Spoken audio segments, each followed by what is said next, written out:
Leitura em áudios do livro Mulheres Improváveis, as mulheres que Deus está levantando neste tempo, de Viviane Martinello, pela editora Vida, capítulo 6, Aprendendo a Esperar, parte 2. O processo de espera, fogo purificador. A espera também consiste em um fogo purificador, porque vem para purificar tudo, uma vez que o tempo, quando aproveitado de forma intencional, prova todas as coisas. O tempo de Deus é, em si mesmo, fogo purificador. Vivemos em um tempo de imediatismo e de urgências gritantes, por isso não gostamos de esperar. Muitas vezes somos tentadas a seguir por atalhos que podem até parecer mais fáceis, mas são, na verdade, atrasos vestidos de agilidade. Aceitar o tempo e a espera de Deus é infinitamente mais proveitoso. Por mais difícil que seja esperar, Deus sempre tem um copo de água, um refrigério, um descanso para aqueles que esperam. Nos momentos de espera em Deus, o tempo vem como fogo purificador para remover aquilo que não agrada ao Senhor. Um fogo que remove o medo, a timidez, as expectativas erradas e tudo que está em nós que não procede de Deus. No entanto, é também nos períodos de espera que as nossas forças são renovadas para que possamos alçar voos mais altos. As mulheres improváveis que Deus levanta entendem que vale a pena esperar o tempo de Deus, ainda que a dor seja latente. É no tempo de espera que o Senhor queima as impurezas, ou seja, tudo que não deve ser guardado e protegido em nosso interior. Desse modo, a purificação espiritual e emocional de Deus nos aperfeiçoa para o que já está preparado para nós. Deus deseja que sejamos como a prata. Ao ser purificada, é como um espelho que reflete a imagem daquele que está trabalhando nela, e assim seremos tão parecidas com o Filho a ponto de manifestarmos a expressão, a vida, o caráter e a essência daquele que nos purificou. É no tempo de espera que devemos trazer à memória o que Deus já nos falou, caminhando com firmeza conforme as orientações que Ele já nos deu. O tempo de Deus é perfeito. Por isso, na maioria das vezes, tudo o que precisamos fazer é abraçar este tempo e os processos de crescimento em nós.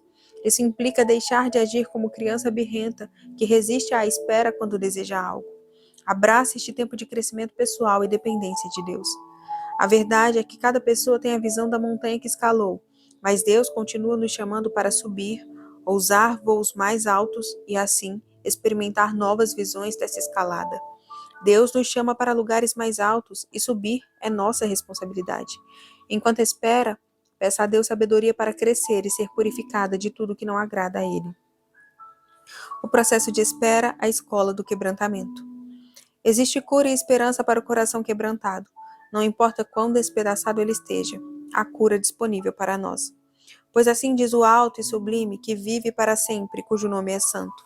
Habito num lugar alto e santo, mas habito também com o contrito e humilde de espírito, para dar novo ânimo ao espírito do humilde e novo alento ao coração do contrito. Isaías 57, versículo 15, na versão NVI. Mesmo habitando em um alto e santo lugar, Deus também está ao lado do contrito, do quebrantado, do abatido e do oprimido. Os erros costumam trazer um peso de vergonha ou rejeição sobre nós, assim como os períodos em que nos sentimos abatidas, mas é quando nos sentimos em pedaços que Deus chega ainda mais perto. O Senhor está perto dos que têm o coração quebrantado e salvos de espírito abatido. Salmos 34, versículo 18, na versão NVI.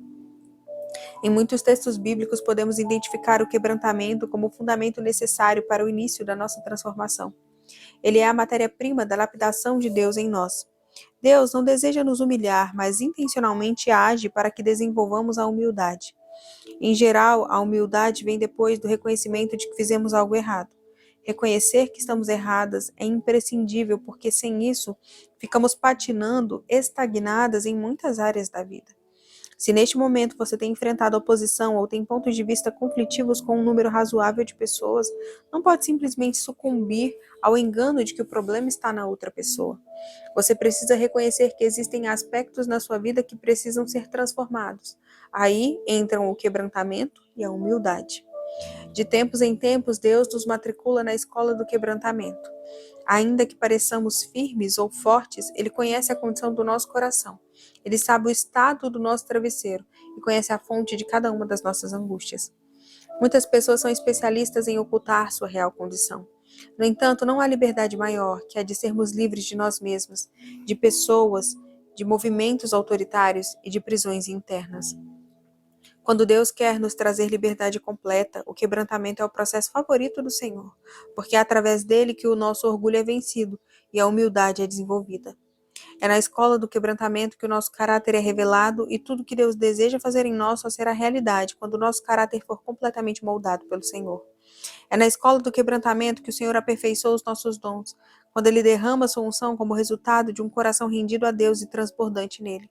Sobre esse processo há algo mais que eu gostaria de compartilhar com você a seguir. Diversas vezes somos separadas do bando, movidas do nosso círculo de convívio ou relacionamento, porque o isolamento faz parte do processo de quem Deus nos chamou para ser. Vivenciei muitos momentos nos quais eu questionava o motivo do meu nascimento e pensava sobre qual seria o propósito da minha vida. Eram pensamentos constantes que me levavam a uma crise existencial. Cheguei até mesmo a não acreditar em algumas palavras liberadas sobre a minha vida porque pareciam ilusórias. No entanto, hoje são uma realidade. É comum escutarmos que o filho ou a filha de Deus cresce de glória em glória, mas descobri que em Deus também crescemos de crise em crise, pois quando somos matriculadas na escola do quebrantamento, as crises são processos de amadurecimento e de transformação. Enquanto você foge das crises, Deus a convida a abraçá-las. Jonas foi chamado para levar uma mensagem até Nínive, mas fugiu. Então Deus iniciou um processo de caça com ele, pois existia uma unção, uma autorização sobre Jonas para que ele executasse aquela missão. Deus não havia ungido outro, ele havia ungido Jonas, assim como Deus nos ungiu para cumprir determinadas tarefas e missões, e ninguém mais fará o que nós devemos fazer.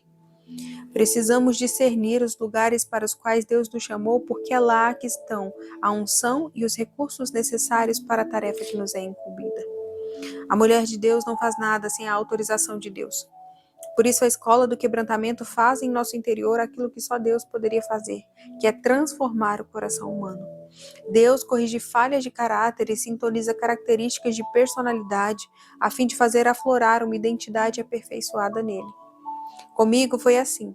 A transformação do meu coração extinguiu a timidez, fazendo aflorar uma mulher destemida, que depende de Deus e fala aquilo que Deus ordena. Deus escolheu Davi, um filho improvável, o oitavo filho de Jessé, aquele que o Senhor tirou de detrás das malhadas. Todo aquele que se aproxima de Deus o faz porque anseia por Deus. Cada pequeno passo nosso em direção a Ele tem a resposta de um passo gigante do Senhor em nossa direção. É possível que as flechas direcionadas a nós, assim como as que Davi recebeu de seus opositores, sejam oportunidades para devolvermos doçura a cada aspereza recebida, pois a resposta branda desvia o furor. Ao obedecermos a Deus e deixarmos que Ele nos conduza, entramos em lugares mais altos e desarmamos guerras. Davi abraçou o processo do crescimento e esperou 10 longos anos até que Deus o fez assentar no trono de Israel no lugar de Saul. Ele não fugiu das duras circunstâncias e das crises que envolveram seu processo de espera, mas assumiu a postura de humilde aprendiz. Aprenda a esperar, abrace o processo. Ele mesmo nos conduzirá ao que tem para nós. A vida e a morte estão no poder da língua. Muitas situações poderiam ser evitadas se permanecêssemos em silêncio. Falar na hora certa é remédio para a alma. O silêncio nos ajuda quando ouvimos palavras indevidas. Quando alguém está irritado, o silêncio nos chama. Quando a maledicência nos procura, o silêncio nos esconde. Se a ofensa nos golpeia, é o silêncio que nos levará a um lugar de autoridade. Quando a calúnia bate na porta, o silêncio não atende. Se o orgulho nos chama, o silêncio nos prende na humildade. Se as acusações chegam ao nosso coração, o silêncio será o escudo. A mulher madura escolhe silenciar e espera pela resposta daquele que nunca falha. A resposta de Deus é justa e poderosa para curar até os nossos ofensores. Quando você escolhe o caminho do silêncio diante das ofensas, dá a Deus a chance de justificar você. Que a sabedoria nos abrace neste tempo.